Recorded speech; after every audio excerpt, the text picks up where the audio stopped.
Pemain asing PSM Makassar segera tiba di Indonesia.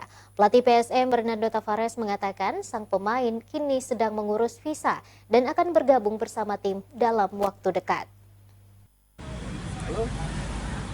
PSM Makassar akhirnya menjawab kapan pemain asingnya bergabung bersama tim. Pelatih kepala PSM Bernardo Tavares mengatakan jika pemain yang ditunggu-tunggu akan segera tiba di Indonesia.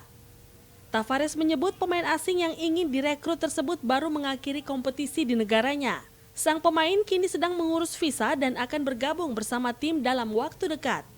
Meski demikian, pelatih 42 tahun ini tidak membocorkan asal pemain asing yang akan direkrut.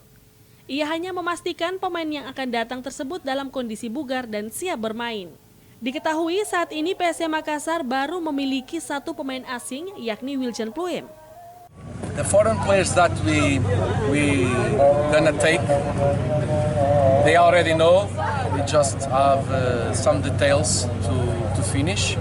They are playing, so they finish play now. So they are in good shape. They're gonna have maybe 2 weeks, 1 week off of rest, and after, when visa and everything is due about the club and the papers, they come.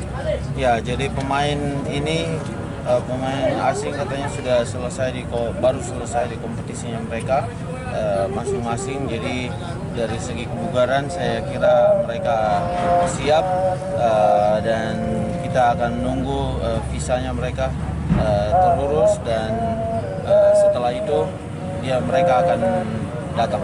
Jadi visanya menunggu, katanya baru selesai itu mereka akan datang.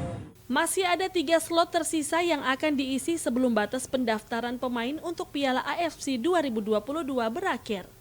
Wahyu Syaputra, Celebes TV.